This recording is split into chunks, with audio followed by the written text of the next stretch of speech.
లక్ష్మీ నరసింహుడి సాక్షిగా చెప్తున్నా 15 ఆగస్టులోగా 2 లక్షల రుణమాఫీ. భువనగిరి రోడ్ షోలో అభివాదం చేస్తున్న ముఖ్యమంత్రి రేవంత్ రెడ్డి పెద్ద సంఖ్యలో హాజరైన ప్రజలు, పార్టీ శ్రేణులు. వచ్చే పంట నుంచి వరికి 500 రూపాయల బోనస్. గుట్టలో భక్తులకు సౌకర్యాలు కల్పిస్తా. 60,000 కోట్లతో మూసి ప్రక్షాళన. సాగునీటి కాలువలను పూర్తి చేస్తాం. నాతో పాటు సీఎం అర్హత ఉన్న వ్యక్తి కోమటిరెడ్డి. సీఎం పదవి నాకు బాధ్యత. సర్కారును ఎందుకు కూలగొడతారు? ఇచ్చిన హామీలను నెరవేర్చినందుక. కేసీఆర్ బిడ్డకు బెయిల్ రావాలంటే భువనగిరిలో బీజేపీ గెలవాలంట. బీఆర్ఎస్ బీజేపీని వామపక్షాలు బొందబెట్టాలి. భువనగిరి ప్రచారంలో రేవంత్. 3 జిల్లాల్లో నేలు రేవంత్ పర్యటన. నామినేషన్ కార్యక్రమాల్లో పాల్గొనున్న సీఎం.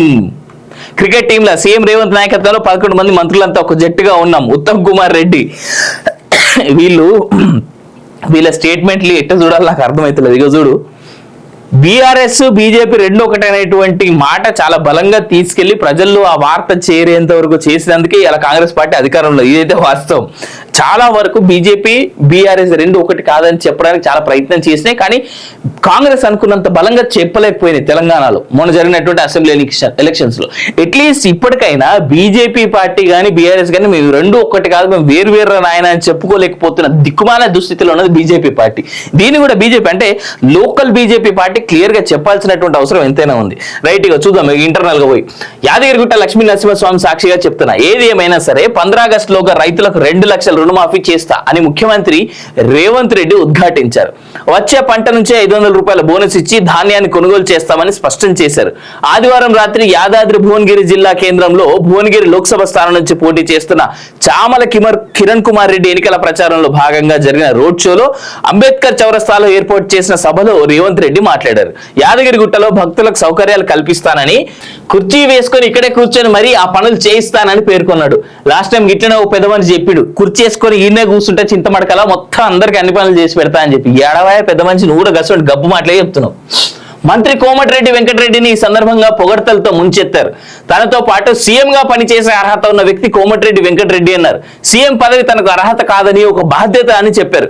భూమికి మూరేడు లేనోడికి చెప్తున్నా, కోమటిరెడ్డి బ్రదర్స్ ఫామ్ హౌస్ లో మందులో సోడా కలిపి రాజకీయాల్లోకి రాలేదు. సొంత ఆస్తులు కరగబెట్టి సేవ చేసిండ్రు. మంత్రి పదవిని త్యాగం చేసి నల్గొండ గడ్డపై నిరాహార దీక్ష చేశారు. అధిష్టానాన్ని ఒప్పించి తెలంగాణ రాష్ట్ర సాధనకు కోమటి బ్రదర్స్ కృషి చేశారు. తెలంగాణ వచ్చాకే మంత్రి పదవి తీసుకుంటారని ప్రతిజ్ఞ చేశారు. బీఆర్ఎస్ వాళ్ళు అడవి పందుల్లా మెక్కి బలిసిండ్రు. కేసీఆర్ వామపక్షాల మద్దతు తీసుకున్నారు. కానీ వారికి కనీస గౌరవం ఇవ్వలేదు. కుటుంబ పాలనతో రాష్ట్రాన్ని 7 లక్షల కోట్ల మేర అప్పుల పాలు చేశారు అని వ్యాఖ్యానించారు. స్థానిక నేతలు ఎప్పుడైనా తనను కలవచ్చని పేర్కొన్నారు. ఇగో, కిరణ్ ని గెలిపిస్తే భువనగిరిలో ట్రిపుల్ ఇంజన్. అటువైపు జానారెడ్డి, ఉత్తమ్ కుమార్ రెడ్డి, ఇటువైపు కోమటి బ్రదర్స్. మనమే పోటీ పడి చామల కిరణ్ కుమార్ రెడ్డిని 3 లక్షల మెజారిటీతో గెలిపించాలి. భువనగిరిలో ఇప్పటికే డబుల్ ఇంజన్ కోమటి బ్రదర్స్ ఉంది. కిరణ్ ను గెలిపిస్తే ట్రిపుల్ ఇంజన్ అవుతుందని రేవంత్ రెడ్డి కోరారు.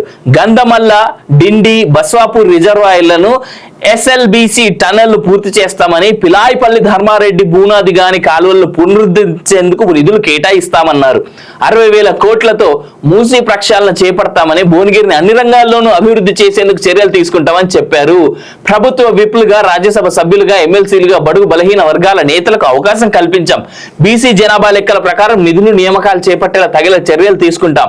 బీఆర్ఎస్ కుటుంబం న్యాయం చేయగా కాంగ్రెస్ సామాజిక న్యాయం చేస్తుంది. ఎలక్షన్లు, కలెక్షన్ల పేరుతో కేసీఆర్ హైదరాబాద్ లో ఉన్న ఆంధ్ర ప్రాంత వ్యాపారుల వద్ద పెద్ద ఎత్తున డబ్బులు దోచుకున్నారు. 10 ఏళ్ల పాటు తెలంగాణ తల్లి కేసీఆర్ గడిలో కన్నీళ్లు పెట్టుకుంది. ప్రజాధనంతో కట్టిన ప్రజాభవన్ ను కేసీఆర్ గడిగా మార్చారు. గడీల పాలనను బద్దలు కొట్టి ప్రజాపాలన తీసుకొచ్చామని వ్యాఖ్యానించారు. బీఆర్ఎస్ బీజేపీని బొందబెట్టాలి. కమ్యూనిస్టులకు రేవంత్ పిలుపు అంట.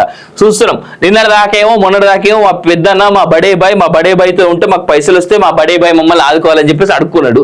ఇప్పుడేమో వచ్చేసి మోడీని బీజేపీని బీఆర్ఎస్ ని బొందబెట్టాలట. ఇక చూడు, ఈయన మాటలేందో. కాంగ్రెస్ సర్కార్ ఎందుకు కూలగొడతారంట.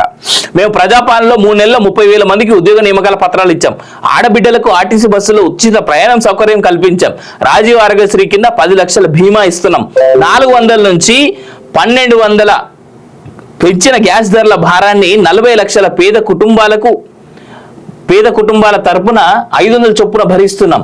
200 యూనిట్ల వరకు ఉచిత కరెంట్ ఇస్తున్నాం, ఇవన్నీ చేస్తున్నందుకు మా ప్రభుత్వాన్ని కూలగొడతారా అని రేవంత్ రెడ్డి నిలదీశారు. మరోసారి కేసీఆర్ ఇలాంటి వ్యాఖ్యలు చేస్తే ఆయన లాగులో తొండలేసి కొట్టిస్తామని చెప్పారు. ఇదేమైనా ఫుల్ బాట్లా పడిపోవడానికి, ప్రభుత్వం పడిపోతుందని ఎవరైనా మాట్లాడితే ఉరికించి కొడతామని వ్యాఖ్యానించారు. రేవంత్ రెడ్డి గారు, మీ దగ్గర నుంచి కూడా మేము కొంచెం మంచి మాటలు ఎక్స్పెక్ట్ చేస్తున్నాం, ఇటువంటి మాటలు కాదు. నేను అనేది ఏంటంటే రేవంత్ రెడ్డి గారు, మీరు కొంచెం ఉన్నతంగా ప్రవర్తించండి. కేసీఆర్ ఎట్లా తాగుబోతని మీరు అంటున్నారు కదా, కేసీఆర్కి బుద్ధి లేదని మీరు అంటున్నారు కదా. మీకు బుద్ధి ఉన్నది, మీకు విజ్ఞత ఉన్నది, మీకు తెలివి ఉన్నది, మీరు మంచోళ్ళు, మీరు దద్దమ్మ కాదు కేసీఆర్ లెక్క. సో అలాంటప్పుడు మీరు కొంచెం విజ్ఞతతో మాట్లాడొచ్చు కదా. లాగులు ఉడవిక్తాం, తొండలు జొరగొడతాం, ఈపులు వల్ల కొడతాం, ఏంటది ఇంకేవేవో మాటలు ఇప్పుడు మీరు చెప్పినటువంటి మాటలు చదివితే నాకే సిగ్గు అనిపిస్తుంది. రోజు రోజుకి మీ భాష చాలా దిగజారిపోతుంది. డెవలప్మెంట్ కి సంబంధించినటువంటి మాటలు మాట్లాడండి. మీరు ఏం చేస్తారో ప్రజలకు బలంగా చెప్పండి, అంతే తప్ప తొండలు సొరగొడతా, ఈపులు వల్ల కొడతా, అరెస్ట్ చేస్తా, ఉరికిచ్చి కొడతా, నేను కరెంటు తీగ, ఇవన్నీ వద్దు. తెలంగాణ ప్రజలకు కావాల్సింది ఏంటి? ఇంతకుముందు ఉన్నటువంటి పార్టీ రాష్ట్రాన్ని దోచుకుందని మీరే చెప్తున్నారు కదా. దోచుకున్న డబ్బుని తెలంగాణ ప్రజలకు అందించండి, నాణ్యమైన పాలన అందించండి. మొన్న మీ బట్టి విక్రమార్కనే సిపిఎం మీటింగ్ ఆఫీస్కి పోతే ఆడ అరగంట పాటు కరెంటు పోయింది. ఆ ప్రూఫ్లు కూడా ఉన్నాయి, చూపెట్టమంటే చూపిస్తా. మీ టీఎస్పీడీసీఎల్ నుంచే రిప్లై కూడా వచ్చింది ట్విట్టర్లో, 20 నిమిషాలు కరెంటు పోయింది, 20 నిమిషాల తర్వాత కరెంట్ వచ్చింది అనేటువంటిది. ఆ మాట చూపెట్టమంటే చూపిస్తా. నేను నాణ్యమైన కరెంట్ ఇస్తలేరు, నీళ్ళ బాధ ఉన్నది, అఫ్ కోర్స్ గ్రౌండ్ వాటర్ ఎండిపోయింది. కానీ కేసీఆర్ అంటున్నట్టుగా ఆ మేడిగడ్డ అవి రిపేర్ చేసి ఆడ నుంచి లిఫ్ట్ చేయరు. మరి లేదు లిఫ్ట్ చేయకపోతే ఎందుకు లిఫ్ట్ చేస్తలేరు, ఎందుకు చేతనైతే లేదో చెప్పండి. మీరు చేసేటువంటి పనులు కరెక్ట్గా ఉంటే ప్రజలు ఖచ్చితంగా మళ్ళీ మీకే ఓటేస్తారు. ఎందుకు ఇటువంటివన్నీ దౌర్భాగ్య దిక్మాలనేటువంటి మాట్లాడుతున్నారు? మీరు ఎవరిని మెప్పు పొందడానికి దిగజారొద్దు. మీకు ప్రజలు అల్టిమేటం ఇచ్చినప్పుడు ఆ అల్టిమేటాన్ని కాపాడుకోండి, అంతే తప్ప దిగజారేటువంటి మాటలు మాట్లాడి దిగజారే చర్యలు మాత్రం మీరు పోవద్దు. లక్ష్మీ నరసింహుడి సాక్షిగా చెప్తున్నా, 15 ఆగస్టులోగా 2 లక్షల రుణమాఫీ. భువనగిరి రోడ్ షోలో అభివాదం చేస్తున్న ముఖ్యమంత్రి రేవంత్ రెడ్డి, పెద్ద సంఖ్యలో హాజరైన ప్రజలు, పార్టీ శ్రేణులు. వచ్చే పంట నుంచి వరికి 500 రూపాయల బోనస్, గుట్టలో భక్తులకు సౌకర్యాలు కల్పిస్తా, 60,000 కోట్లతో మూసి ప్రక్షాళన, సాగునీటి కాలువలను పూర్తి చేస్తాం. నాతో పాటు సీఎం అర్హత ఉన్న వ్యక్తి కోమటిరెడ్డి, సీఎం పదవి నాకు బాధ్యత. సర్కారును ఎందుకు కూలగొడతారు? ఇచ్చిన హామీలను నెరవేర్చినందుక. కేసీఆర్ బిడ్డకు బెయిల్ రావాలంటే భువనగిరిలో బీజేపీ గెలవాలంట. బీఆర్ఎస్ బీజేపీని వామపక్షాలు బొందబెట్టాలి. భువనగిరి ప్రచారంలో రేవంత్, 3 జిల్లాలో నేలు రేవంత్ పర్యటన. నామినేషన్ కార్యక్రమాల్లో పాల్గొనున్న సీఎం. క్రికెట్ టీంలో సీఎం రేవంత్ నాయకత్వంలో 11 మంది మంత్రులంతా ఒక జట్టుగా ఉన్నాం. ఉత్తమ్ కుమార్ రెడ్డి. వీళ్ళ స్టేట్మెంట్లు ఎట్ట చూడాలి నాకు అర్థమవుతలేదు. ఇక చూడు, బీఆర్ఎస్ బీజేపీ 2 ఒకటైనటువంటి మాట చాలా బలంగా తీసుకెళ్లి ప్రజలు